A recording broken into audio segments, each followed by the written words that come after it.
Hey there, ladies and gentlemen. All right, ready for some more Fiveable review. Of course, we're here every week for APUSH at 7 p.m. Eastern, so this will be all the time. All right, so let's go ahead and get your questions in. If you're joining us for the first time, know that you can ask a question. Not only that, but you can also upvote questions. Now, remember, in the chat, try to keep the chat at least somewhat relevant, as far as that goes. Keep it appropriate, keep it somewhat relevant. Also, yeah, Jug Life, exactly. Also, remember, don't ask people to upvote your question in the chat, okay? Because now, if you want to do that in a group chat, you want to go to your own group chat, you want to say, hey, y'all join us with at the Fiveable review and come upvote my question. Great. But in the chat here, we don't need to have that cluttered with all of that kind of stuff. So try to keep the chat at least somewhat relevant. I do like the excitement here. Shout out to Alexa, Mia, Erica, Jesse, and Yahira. Thank y'all so much for joining us this evening.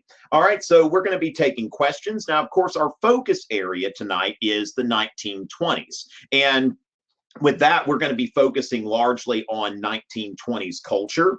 Next week, our focus is going to be on the Great Depression. So, of course, 20s, that's going to be the focus area. Now, you can ask questions outside of the focus area, and especially if there are a lot of upvotes or there's something I want to answer.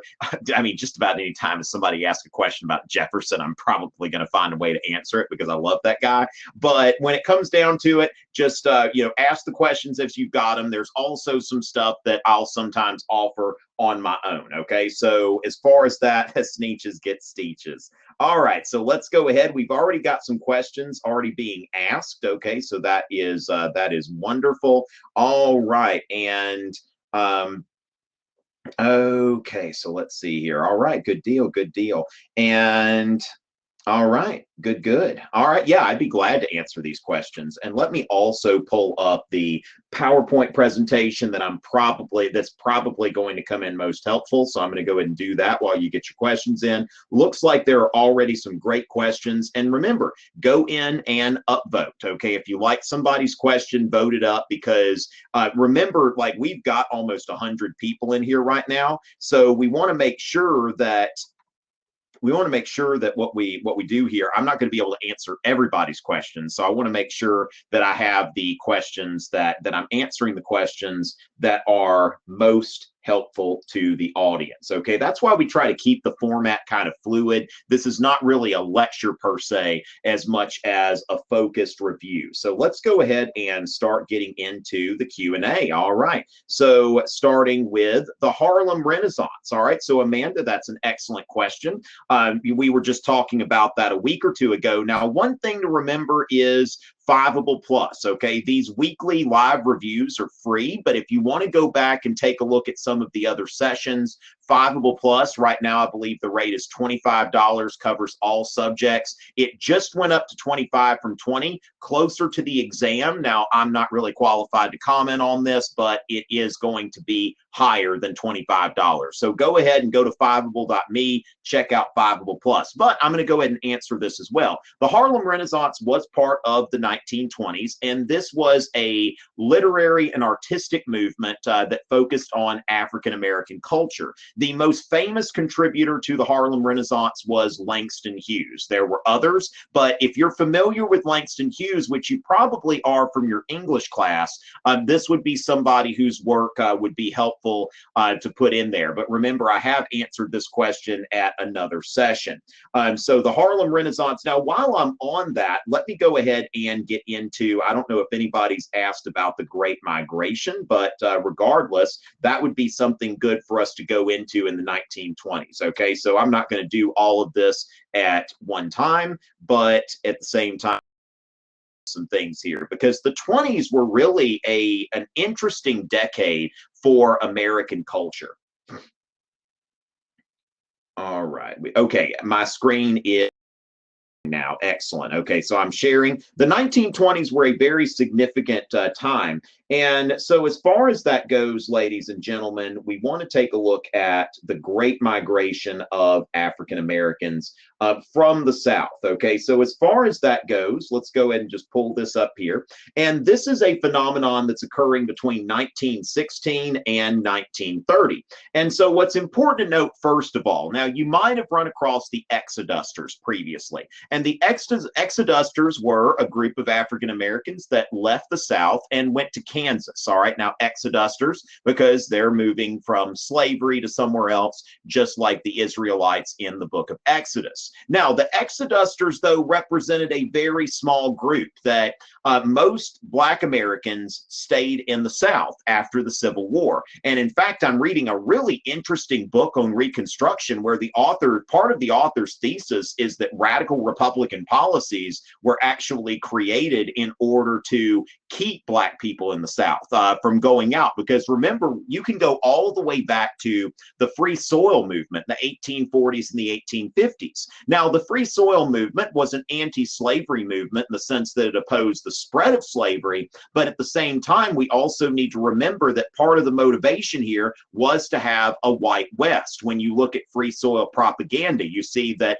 it's not the slaves that are the victims, it's the white farmers who have to compete with slaves. And so there was certainly a consensus that built outside the South that Black people should stay in the South. And what happens here is during World War I, people are starting to move. Now, here is the Black percentage of the population in 1900. And so you can see that most of the states of the former Confederacy. Now you've got here, you've got here Arkansas, Tennessee, North Carolina, with about 20 to 30, but all of these states here in the former Confederacy were at least 20% Black, with many of them being over a third, okay, 35% or more. And so what happens here is there are people who are leaving and they're going to northern cities, okay, so Chicago, New York, St. Louis. Jacob Lawrence has this whole migration series that's really, really beautiful. And so you see where they're going here. Now, there are pull factors and push factors. Okay, so first of all, when we think about pull factors, what is pulling African Americans to leave the South? And during the war, what we're seeing here are employment opportunities. Okay, so they had the opportunities to work in the work on the railroads. Okay, now also the opportunity to work in steel mills. Let me make 2 slides out of that, and I think that's going to go a lot better in the future. Okay, so let me go. I had this animated. When you do slide work, some of these I did a long time ago, and one thing that I would counsel anybody who's making slides, don't try to do a lot of animations. Like pretty much like let your slides speak for themselves. Now, if you feel like it'd be fun to animate, I'm not going to argue with you, but at the same time, it's a little bit cleaner if you just kind of let each slide speak for itself. So as far as that goes, what we're looking at here are the opportunities to get good jobs, okay? Because when we think about like the Freedmen's Bureau, for example, during Reconstruction, it was like, oh, you're a former slave. Let me help you find a job. Oh, well, this person needs somebody to, as a tenant farmer, or a sharecropper, that for the first time, Black Americans are having these opportunities to work on the railroad, work on steel mills. Now, this is getting to where these are good jobs, because remember, during the Progressive era, there was legislation that actually strengthened the power of labor unions. And so this is really the heyday of American manufacturing. And so they're getting these good jobs, and also they have access to educational opportunities, which were typically not available for them at this point in the South, because the schools were not only segregated, but also in most cases, Black schools were not receiving the kind of funding that white schools were. So then push factors, okay? So when we think about push factors, also looking at this migration series is to escape injustice. In most of these southern states, if not all, Black people could not serve on juries. So when they went to court, they were dealing with an all-white jury. That's as long as they were lucky enough to face a jury, because let's not forget that this is the same time as the lynching epidemic. So they are leaving to escape lynching as well. Remember Ida B. Wells, we mentioned her a week or two ago when we were talking about the Jim Crow era, and Ida B. Wells was a muckraker who focused on highlighting the lynching epidemic. And so what you can see here is from 1900 to 1990, you can see that the result of the Great Migration here is that the nation as a whole becomes more diverse, okay? And what you start to see here is that there are, as you know, the black population in Michigan and New York and Ohio and New Jersey and Illinois is as high as the black population in Tennessee and Arkansas and Texas and Florida. And so in every one of these former slave states, you see that the percentage is going down, except for Missouri, but that's because there are people coming up to East St. Louis and to East St. Louis in Illinois. Sorry about that, but to St. Louis. And so what we see here as a result of this migration is a diffusion of the black population.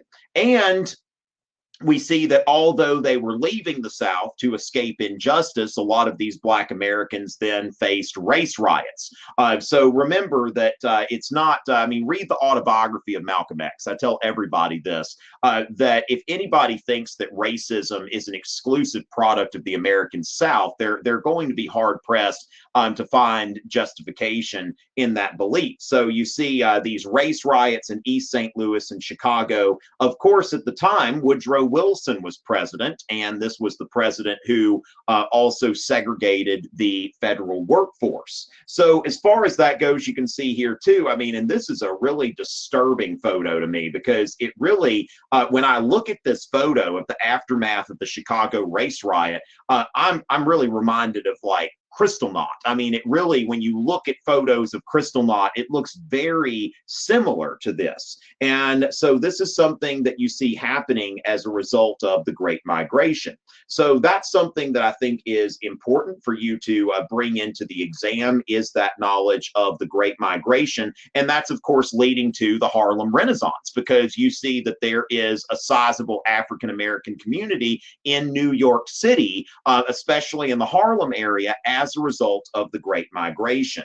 All right, so we've got, we started with some good stuff here. All right, so as far as that, yeah, so hey, Miss Stefanik, very glad to have you here, and Miss Richmond's class. Thank you for every teacher that's sending your students here. I'm personally honored. I'm sure the folks at Fiveable are appreciative of that. Okay, so what are the similarities? Okay, then another thing. All right, well, we'll go ahead and settle all the race stuff right here at the beginning, and differences between the KKK a few decades before and during this time period.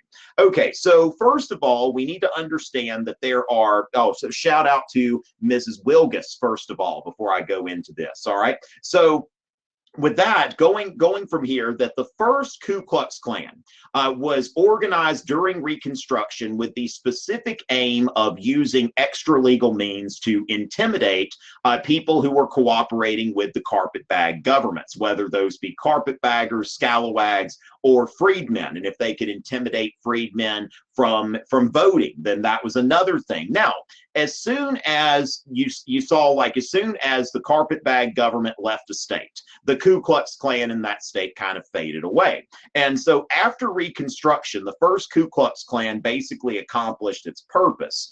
Yes, there was a second version of the Ku Klux Klan. And what we need to understand is that that goes back to the movie Birth of a Nation, okay? And if you're not familiar with that movie, you certainly don't need to watch the whole thing or anything like that. But just the premise here is, and I've got some other things that we'll talk about, but there's a lot of social upheaval in the 1920s. And the question is, who will defend America, okay, or these like white Anglo-Saxon Protestant values, right? You know, what we might call a WASP, all right? And so as far as that goes, the 1920s were the heyday of the second Ku Klux Klan. And there's no literal connection between the first and the second Ku Klux Klan. That what inspired this is in 1915, you had this movie, Birth of a Nation, which was screened at the White House. It actually showed like quotes from President Woodrow Wilson's book. So Woodrow Wilson had been a history professor before going to become the president of Princeton University and then going into politics, being the governor of New Jersey and then the president of the United States. So this film was screened at the White House, and it showed what was really the prevailing notion at the time. Okay, so when you look at, this time is really the low point of race relations in America. And so this was the most successful silent film ever. And what it did, it portrayed the Civil War, and then it portrayed a version of Reconstruction that is focusing on these poor Southern whites who are, being victimized by these carpetbag governments, which was the prevailing historiography at that time. Okay, and so basically the Ku Klux Klan was treated as in this movie as something that was admirable. And so the second Ku Klux Klan, which in 1925 included 5 million people, and so that's quite a few. And even like President Harry Truman, which I'm not going to say that President Harry Truman was a racist. I mean, this is the guy that signed the executive order that integrated the military in 1948. But just as an example, that when Harry Truman was getting into politics in Missouri, he paid Ku Klux Klan dues, because it's not that he was an active member of the Klan, but there were places where you couldn't get elected if you were not part of the Ku Klux Klan or you did not have their blessing. And so as far as that goes, we see here that they see themselves as the defenders of this looks like we've, did I think I was sharing my screen, but I wasn't? Okay, so in that case, let me just kind of show, so we'll go ahead and share the screen there. All right. Yes, Sherwin, I think that's a good example. That's kind of what I'm getting at here. Okay, so we're bringing in the screen share. I'm not sure if I was screen sharing earlier, but let's see. Okay, my computer, I probably need to close some tabs or something like that. Let's see. So we are screen sharing. Okay, so yes, that when we look at the second Ku Klux Klan, okay, that basically the idea was, not only was there the Great Migration, but there was also a reaction against, Catholics and Jews who were immigrating, these new immigrants from Southern and Eastern Europe. And so, they looked at this and it's like, oh, well, the first Ku Klux Klan, they purified the South and restored, white rule. And so what they're looking at here is, yes, that anyone who's an immigrant, a Catholic, a Jew, someone who's Black, that this is really a very diverse, in the sense of the Klan, diverse might not be the best thing, but a diverse array of prejudices. All right. And so what you see here is a cartoon where a Klansman has the American flag in one hand and the Holy Bible in the other. And you see here where he is sitting on top of a Catholic bishop that he has toppled. And this is something that, when you saw what happened with that, with the group, those Catholic kids from Kentucky and that Native American, a lot of people forget that Catholics have been discriminated against. Now, they're today the largest single religious group and make up about a quarter of Americans, but this nation has a very long history of anti-Catholic bigotry. And of course, I think a lot of people, they saw, a little picture or a short video, but, there were some people that I saw on Twitter that, it was kind of like, it wasn't, there were some anti-Catholic undertones to some of those things. And I think people need to be, sensitive about that when we study our history and we see like this very long history of anti-Catholic bigotry. So yeah, as far as when we look at this, the 1925 March on Washington, that, there you see the, even the women's auxiliary of the Ku Klux Klan, that they're marching as well. And something to see here too is it's a nationwide phenomenon. Now, although the second Ku Klux Klan was brought into existence at a rally in Stone Mountain, Georgia, outside of Atlanta, where today they've got a whole bunch of amusement parks and stuff.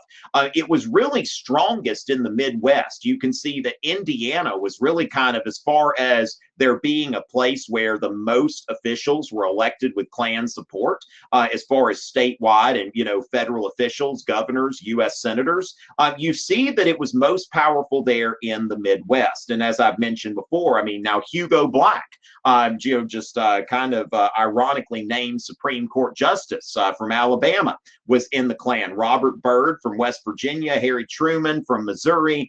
These are all people who had a past history of being part of the Ku Klux Klan. Now, Senator Robert Byrd, when he was asked, what advice do you have for young people getting involved in politics? He's kind of half jokingly, I mean, by the time he's an old man, he's not, he's regretting that he was once a member of the Ku Klux Klan, but he's just like, stay away from that, okay? Because really, even as he got older, when people met him, people are thinking, that guy used to be part of the KKK. And so as far as that goes, but he says here, I saw the Klan could provide an outlet for my talents and ambitions. So understand that during the 1920s and slightly later than that in some cases, like Senator Byrd was, but gotten elected in U.S. Senate in 1959. But as far as that goes, we see that. Now, also note that the decline of the Ku Klux Klan, by 1930, we see a very steep decline in Klan membership. I think, once the Depression hits, people have a lot more to worry about than, there are too many immigrants here or something like that. But you did have folks like this Indiana Klan leader that was imprisoned for a very brutal rape. And the Klan, they made it sound like that they're defending the honor of women and they're defending traditional American Protestant Christian values. And then when their leaders were implicated in scandals, and in this guy's case, worse than that, the Klan saw a sharp decline. But that's definitely something, the 1920s were the heyday of the second Ku Klux Klan. All right. And so going with that, all right. Let's see. So apply to Europe. Yeah, this is a good one. So a little bit on foreign relations in the 1920s. Okay, good question here, Kate. And glad to see you here. And so let's see here that now note that, yeah, I mean, the march of the Ku Klux Klan, like by the 1960s, the Ku Klux Klan is not like something that would really be on the radar, as far as that goes. Certainly not anything like the 1920s. And so let me go into 20s foreign policy real quick. All right, so pulling that up, and let's go ahead and share the screen here because I'm going to go over just a quick review of 1920s foreign policy. And wait for it. All right.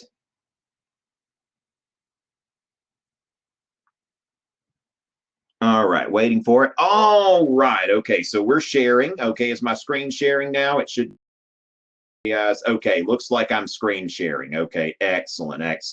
All right. So a little bit going into 1920s foreign policy. All right. So let's get into this and stay hydrated, kids.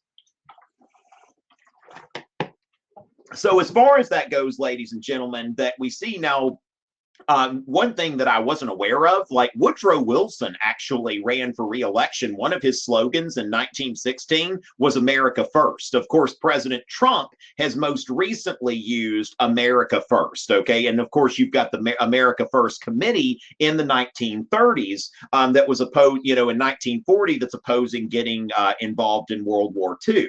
But as far as this goes, this idea of America First, okay? Now, a lot of people will confuse this with isolationism. And actually, I think even our concept outline for APUSH mentions isolationism. But at the same time, the United States didn't join the League of Nations. But in the 1920s, the United States was pretty involved on its own terms. Okay, so when Warren G. Harding is saying America First, it's not that we just think about ourselves, but we consider the interest of America first. Now, Woodrow Wilson was more of an internationalist. Woodrow Wilson's thinking about what is best for the world, and that needs to drive our foreign policy.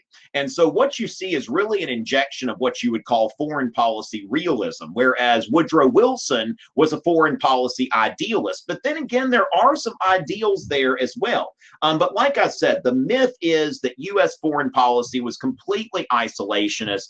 George W. Bush made a speech a few years ago talking about that. And as far as that goes, you're not really seeing that so much. The Calvin Coolidge, in his inaugural address, advocated for a more balanced approach. He wants to kind of stand between the pacifist and the militarist. So when we look at this now, you remember things in threes. So when we're thinking about 1920s foreign policy, the Washington Naval Conference, the Dawes Plan, and the Kellogg-Briand Pact. And what is kind of the irony of this is while America never joined the League of Nations, that the U.S. government, the Republican-led U.S. government, is actually taking a lot of steps to implement the 14 points. And so first of all, when we think about the 14 points reduction of arms. Now, and this is not just a conference that Americans attended, that the U.S. government attended, but the U.S. government actually invited everyone to Washington. And so they had the Washington Naval Conference, where the objective was to have naval arms control and to avoid another arms race. And what they did here is they addressed ratios. Okay, so they decided that for every aircraft carrier you have, we'll have one. So Britain and the United States, because they both have to maintain a two ocean navy, they get 5. Japan, for every 5 the United States and Britain get, they get 3. Now, there was some bargaining here because Japan, they were like, you only need 2.5. And Japan's like, we want 3. And there's a reason for that. That's kind of interesting foreshadowing that Japan's thinking in terms of, if we go to war with the United States, we need to be able to take out the U.S. Pacific Fleet, which is exactly what they attempted to do at Pearl Harbor and failed. Now, as a result of the Washington Naval Conference, the United States starts dismantling dreadnoughts. Now, what's funny about, this is today that we have an aircraft carrier in service for every other aircraft carrier in the world. There are about 50 aircraft carriers, and the United States has about 25 of them right now. But at this time in the 1920s, a lot of these, perfectly good dreadnoughts named after my own state here is dismantled. Now, then there's the Dawes Plan. Okay, now remember that Woodrow Wilson, wanted to try to, have a peace without victory. Now, Britain and France, they weren't so big on that. Now, remember, this is different than the Dawes Act, okay, which had to do with breaking up Indian reservations, okay? But the thing is, what happens here is the United States provided loans to Germany, okay? Germany was having trouble paying their reparations. So the United States gives $2.5 billion in loans. I assume that on pretty good terms, but then Germany then pays $2 billion to the Allies in reparations. They keep a bit of it for their current problems. And then the Allies pay their war debt to the United States. So it's really like a colossal money laundering operation. And the Dawes Plan got Dawes a Nobel Peace Prize. Now, it also, of course, the Nazis, are ungrateful people, right? You wouldn't be surprised there. But at the same time, you see here, this is a Nazi propaganda poster, break the Dawes chains, it says. And of course, that's one thing, that while the United States was giving Germany some relief, Germany was still in debt to the United States and would need to pay back that money. And then finally, there's the Kellogg-Briand Pact, which it was named for, again, the United States taking a leadership role here. That the Kellogg-Briand Pact is about, it's named for the United States Secretary of State and the French Foreign Minister, and several nations signed on to this, and it renounced war as an instrument of foreign policy. Now, of course, those of you studying history, you can go ahead and laugh a little bit, right? Because we know what's going to happen within just a few more years. So as far as that goes, that's a little primer on 1920s foreign policy. And so then, okay, well, this is good. I like this one here, okay? Because one of the biggest things, Jake, about the one of the things is, the dreadnoughts. Oh yeah, the dreadnoughts, like that was like leading into World War I. That was like the ship. But I wish, I think even one thing as somebody who loves history, the HMS Dreadnought was scrapped. It's like, I wish that the original HMS, that we could go to the scrapyard and be like, no, this is a historic ship.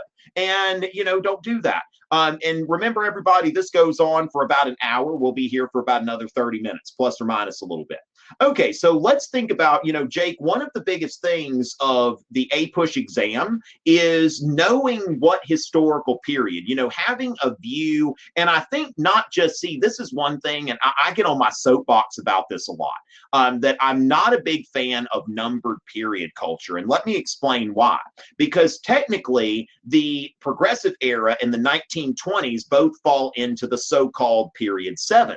But these do represent different times in history. And so when I'm dealing with tutoring clients, which I do offer online tutoring through my website, individuals and groups, go check it out, tomritchie.net.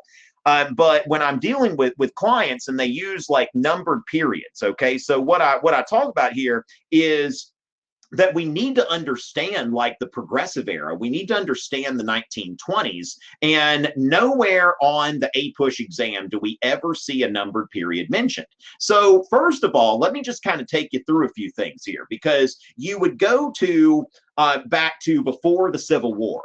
Jefferson and Jackson. Now, Jefferson and Jackson were both laissez-faire guys, that the government should largely stay out of the economy, that it should not be giving aid to banks and big business or anything like that. And the United States government, prior to the Civil War, largely had a laissez-faire attitude. Now, of course, the states, had internal improvements and economic development projects, but the federal government was largely hands-off. Now, then, after the Civil War, one of the biggest consequences of the Civil War is that the government takes on, like, basically everything that Alexander Hamilton and Henry Clay, remember Henry Clay's American system, NIP, National Bank, internal improvements, and protective tariff, which was basically a continuation of what Hamilton wanted.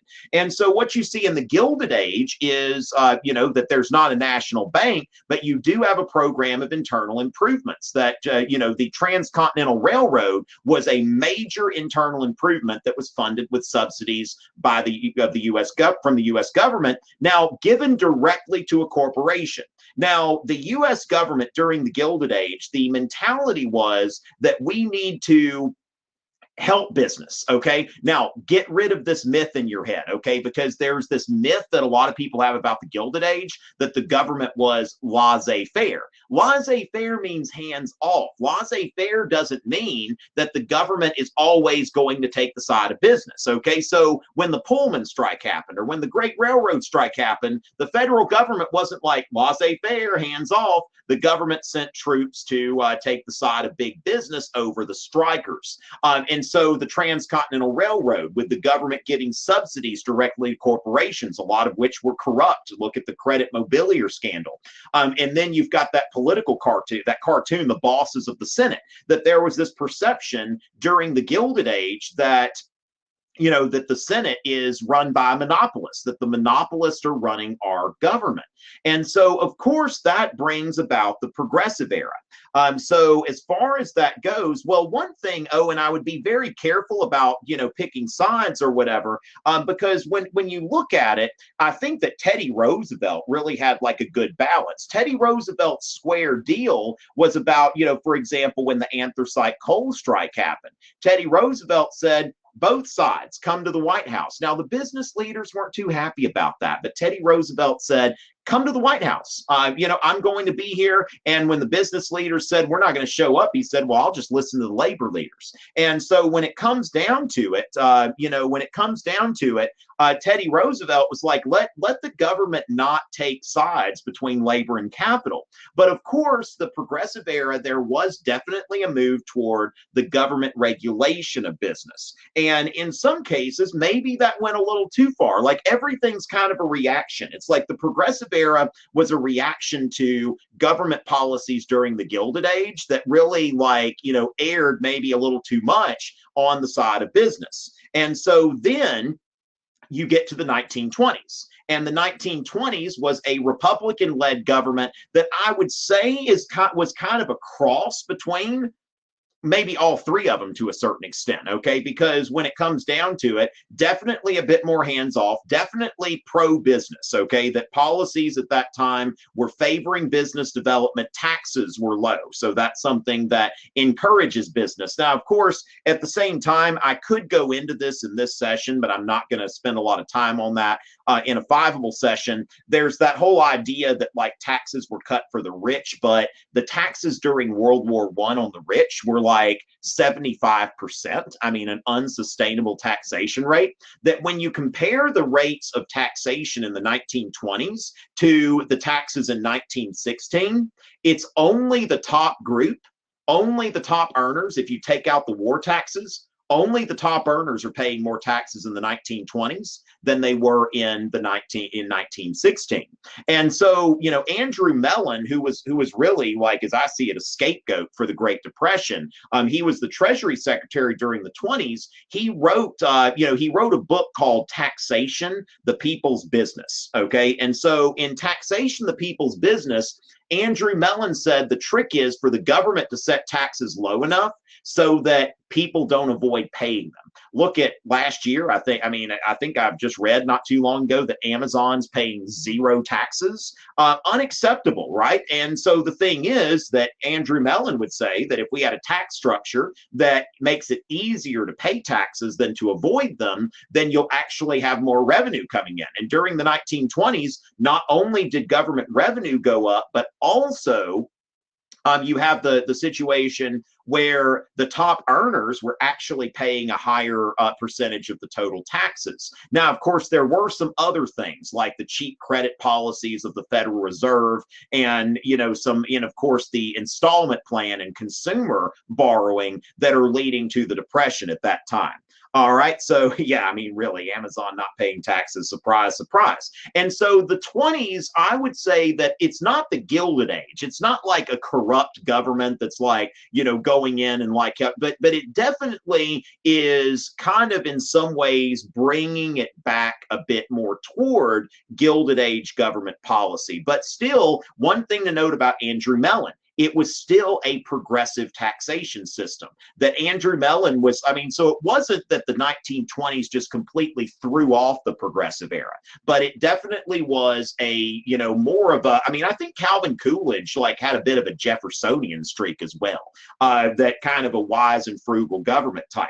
Now, as you're mentioning that when we get into the Great Depression and the New Deal, then FDR is definitely bringing government back in there. So we see all of these different things there, just like, you're going to have later the Great Society and Lyndon Johnson, and then you're going to have Ronald Reagan come in, okay, and, talk about how we need to try to, of course, he's not successful in gutting these programs, but he tries. But yeah, this is definitely important, Jake, thinking about the cyclical nature of government and its approach to the economy, and think about not just by numbered periods, but also by specific periods of U.S. history. And so compare and contrast the second industrial, let's see, Keith, I'm not quite sure where we're going with that. I'm not. Now, ladies and gentlemen, there are some questions. I'm just going to have to tell you that there are some questions that appear to me that they are, basically like you got a question for homework and you're asking me to answer that. And without any additional context, I really can't do that. That let me just be clear that no matter how many upvotes, like if I get that kind of vibe from a question, I'm probably not going to answer it here. Okay. That I'm more concerned about answering questions that are helping everybody prepare for the exam rather than helping a small group of people with their homework. Okay. So like Jake's question, for example, this was like something that, it was right over the plate. I can hit it. Okay. And so as far as that goes, let's see. Okay, and the lead up to the Great Depression. Okay, now one thing that I would say here, remember that laissez-faire. Okay, so Rebecca, in response to your question, how did the policy of laissez-faire play a role in the lead up to the Great Depression? That laissez-faire is really it's a specific kind of thing that we're looking at, and it has to be hands off. Okay, now during the Progressive era, you've got the Federal Reserve, okay, which the Federal Reserve was created in order to regulate interest rates and in order to regulate the money supply.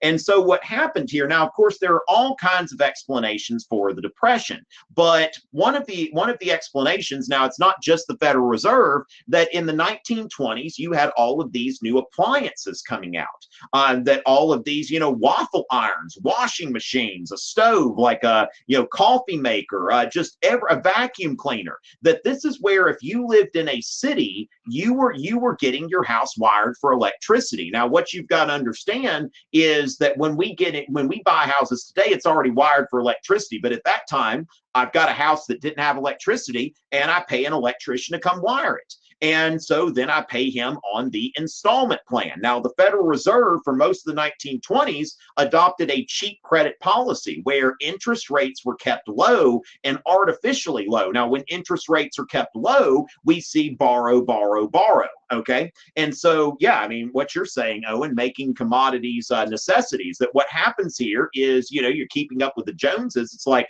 I got my house wired for electricity. Now I've got this vacuum cleaner. I've got this waffle iron. I've got this clothes iron. I've got all of these things. And every time you buy one of these things, you're getting it on the installment plan. And let's not forget the automobile. So all of these new things are coming along. It's kind of like, I mean, imagine how much simpler our bills would be if we didn't have like internet, cell phones, like stuff like that. That there's stuff that we're paying for today that 20 years ago people weren't paying for.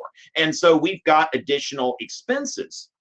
And so as far as that goes, it's not so much that we would say laissez-faire as we would say that there are, that basically this borrowing culture, this culture of consumer borrowing was actually being assisted by the Federal Reserve. And then all of a sudden it was like, the Federal Reserve's like, okay, we got to course correct real quick. And all of a sudden interest rates start going up and all of these people have borrowed stuff. Now, another thing is that when you see people like going into the stock market, okay, speculation, that what you're seeing here in the stock market is the stocks are all going up because the economy is booming.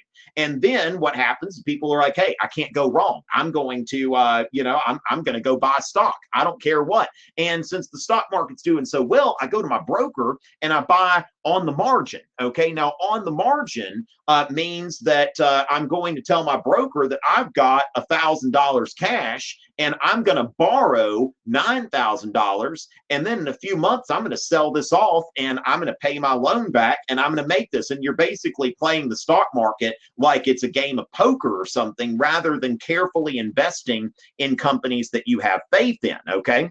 And so with that sort of thing, what you're finding here now, Joe Kennedy, the father of President JFK, Joe Kennedy said that he took, now, which it's funny because, like, do we really believe this? Like, how is it that Joe Kennedy just kind of magically knew when to take his money out of the stock market? But the story he told was he got a stock tip from a shoeshine boy. And he was like, if the shoeshine boy is giving stock tips, maybe I need to get out of the stock market. But yeah, Joe Kennedy Joe Kennedy just happened to know when it was time to get out of the stock market. And so what happened was all of a sudden crash, okay? And so the stock market crashes, and everybody who has, everybody who has bought on the margin is suddenly in debt, and they owe all of this money. They thought they couldn't go wrong. Now, another thing here, it looks like APUSH Rocks has brought us into overproduction. Okay, so that's another thing that's going on, that there's a lot of industrial production, but then what happens is once everybody's got their waffle iron and their clothes iron and their vacuum cleaner and all of that kind of stuff, they've got them already. So it's really, these things happen. Okay, these things happen, that when there's a lot of technological advancement like that, it's going to create some instability, and this just kind of all. I mean, people have different explanations. I mean, I don't think that outside of the Federal Reserve, I think that it was really like a spending problem and a production problem. I think the private sector was, a lot more responsible for the Great Depression than like decisions by the government. That's the way that I'm looking at it. Nowhere else to grow. I mean, there's a certain point when you look at classical economics, it's like, look, that the economy there's the economic cycle, that there is a certain amount of boom and bust. And if you totally get rid of the cycle of boom and bust, you're going to eliminate economic growth. But in this case, there was this huge boom followed by and then, as we'll talk about next week, Herbert Hoover, in my view, I mean, Herbert Hoover really dropped the ball in responding to the Great Depression. I'm not of the belief that it really had to happen like that, that it was a lot. Now, that we'll talk about that more next week, but I think that Herbert Hoover's responses to the economic downturn were largely to blame for the problems being exacerbated. No, I'm not trying to share my screen right now, so thank you. All right, so going into that, let's see. Let me make sure to get it. Yeah, but the Foundation on Economics Education, I've seen their stuff before, and I like it. Okay, so going into that, ladies and gentlemen, let's see what we've got here. Okay, what were the most? Okay, so yeah, let's definitely talk about immigration. Okay, so going into immigration in the 1920s, and I am going to share my screen for this because I've got some slides to show you. So let's go ahead and share that. It's going to take just a second. And all right, it says that we are sharing. Okay, at least it's saying that. Let's see what's going on here. Is it sharing? Okay, looks like we are sharing. Okay, so going back into this, ladies and gentlemen, now the Progressive Era, it was a time of, you had from 1890 to 1920 a very large, wave of immigration. And as far as that goes, that these immigrants were coming from Southern and Eastern Europe. Now, when we think about what's going on here, you have what I'd call the culture war, okay, in the 1920s. That think about this. A lot of these immigrants are coming from Eastern Europe. What's happening there? Communist revolution, okay? So the Bolshevik Revolution occurred in 1917. Near the end of World War I. And what happens here, it's like communism, possibly you. And so what's going on here is that that Americans start to be a bit afraid of what's going on. And we can see, anytime there is, and that's just a fact of history, okay, that when you look at any society that's experienced a large wave of immigration, like a large and sudden wave of immigration, there is a nativist reaction.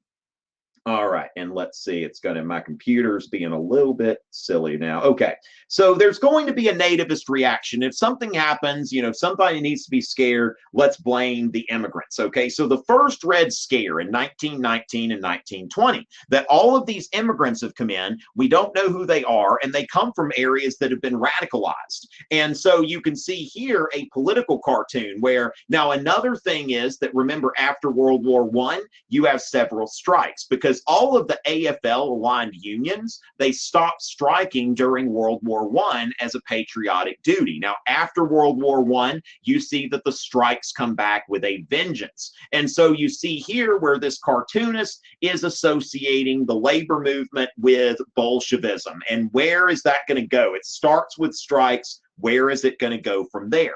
And are these labor unions being motivated to strike by radical immigrants who are trying to bring down our government and our American way of life? And that's certainly what the Attorney General Palmer, felt. And so basically the Palmer raids in 1920 targeted radical immigrants, people who had some sort of history or suspected history of communism, socialism, anarchism.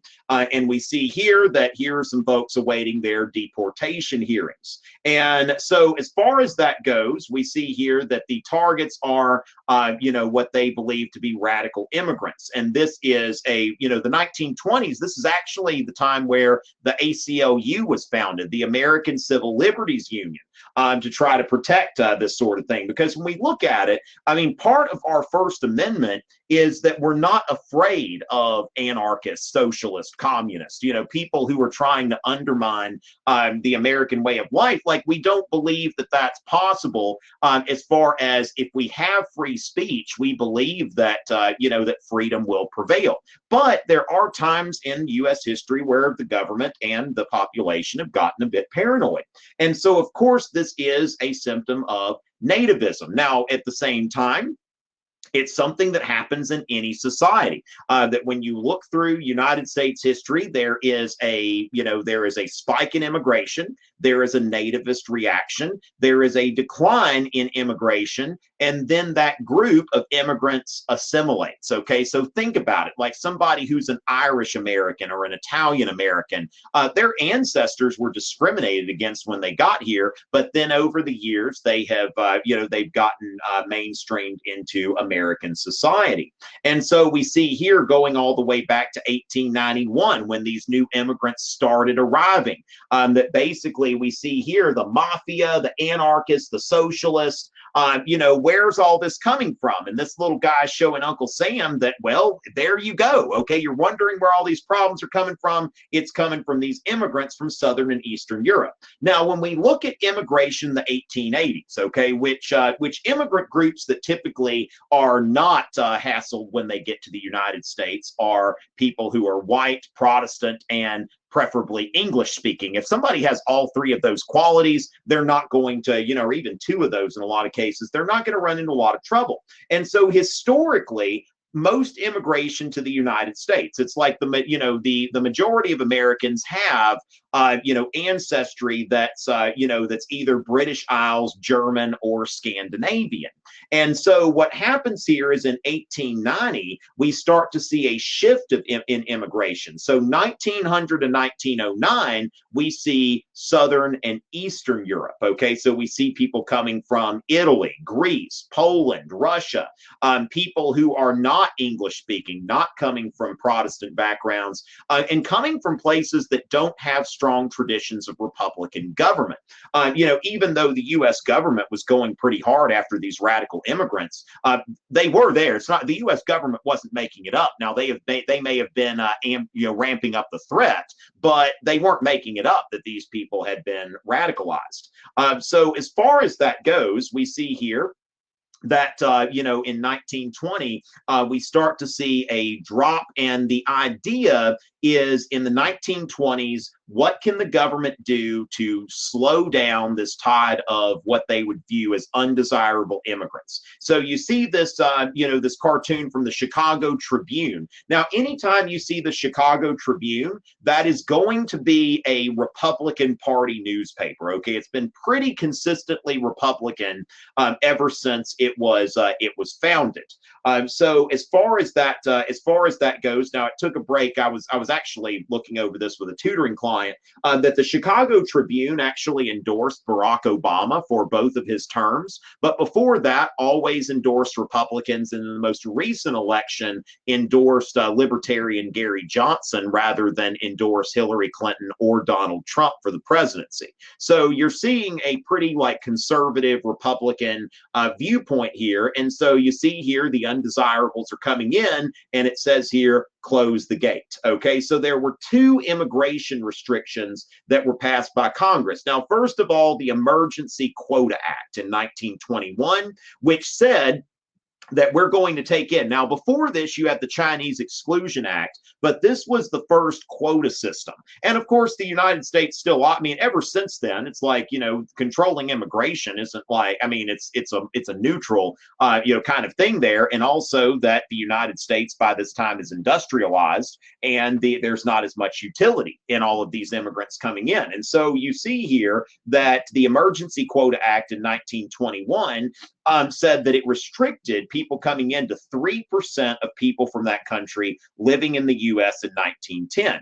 And then the National Origins Act of 1924, 2% of people living in from that country living in the United States in 1890. So essentially what's happened here is they've created a situation where if someone wants to immigrate from Britain or Ireland or from Germany or Scandinavia, they're not going to have any problem. But if somebody wants to immigrate from Italy, from Greece, from Poland, from Russia, they're not going to have as easy of a time.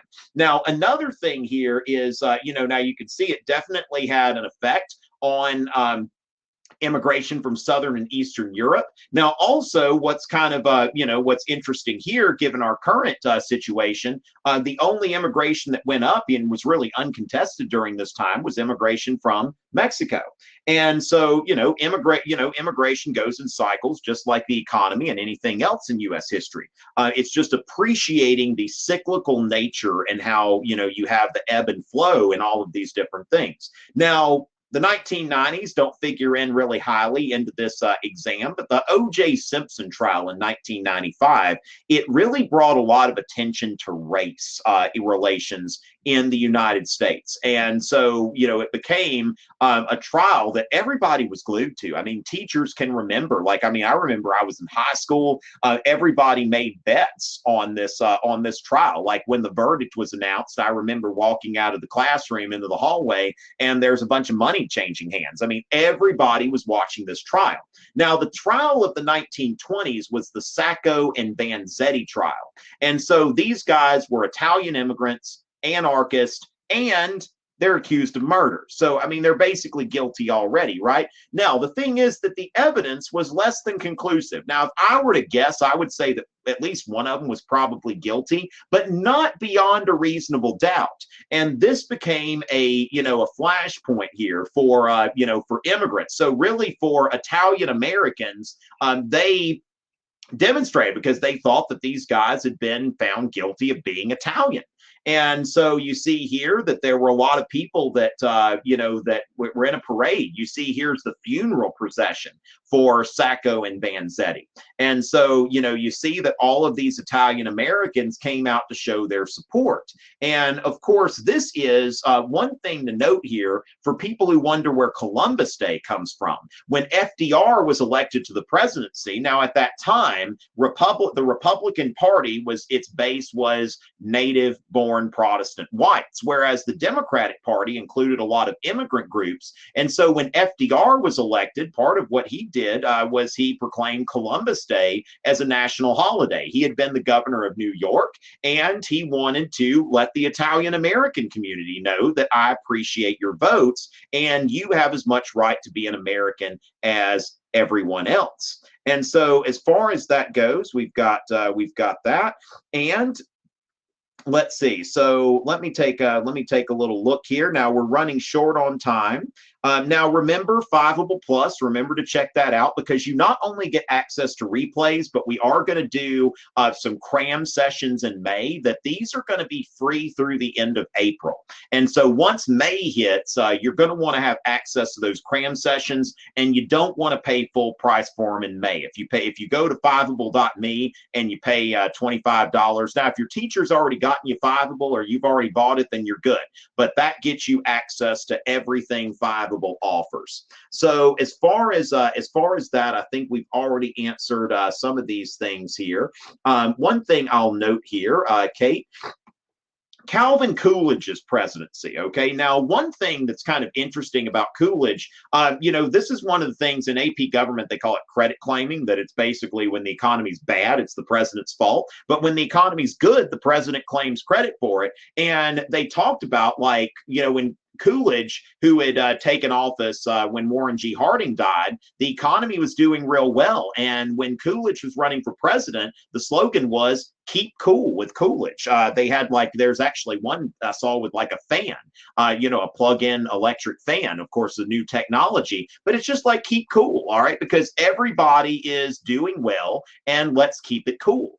And at that time, Coolidge, now in 1928, Herbert Hoover was elected with, he even got some southern states. And this was during the, during the time of the so-called Solid South, always voting Democratic. But now the other side, one thing about Hoover is in 1928, people viewed the country as prosperous. Now, the other thing is that the Democrats nominated a Catholic. And so I think that probably had to do with the Republican candidate carrying some southern states. And so, yeah, I mean, it was a really interesting, when you look at the 1928 election, it's like a couple of New England states that had a lot of Catholics and then a handful of southern states that were voting. I mean, it was kind of, well, wait, never mind. Wait, what am I thinking? Yeah, that voted Democratic or, okay, never mind. Just look at the map, okay? That we're at the end of the session. My brain's kind of moving. But Coolidge's presidency, okay, was, government support for business, even though not in quite a Gilded Age kind of fashion, and typically prosperous. Now, remember that it wasn't such a good decade, kind of like the Gilded Age, to be a farmer or a member of a labor union. But if you were, middle class, and of course the middle class was expanding at this time, this was a good time. This was a pretty good time, of course, until it wasn't, like the Great Depression. But, now some people may think that Coolidge's policies were responsible. I've said it before. This is just my view. I don't think that Calvin Coolidge had anything to do with the onset of the Great Depression. And I do also think that if Calvin Coolidge had been the president when the stock market crashed, we might not be talking about the Great Depression. I don't think that he would have tinkered as much as Herbert Hoover did. So as far as that goes, just a brief summary. And of course, the foreign policy that I talked about earlier, that was about the United States taking a leadership role in the world, but on its own terms, not as part of the League of Nations. All right. So with that, ladies and gentlemen, we've had a good session. Next week we're going to be focusing on the Great Depression. So thank you all very much for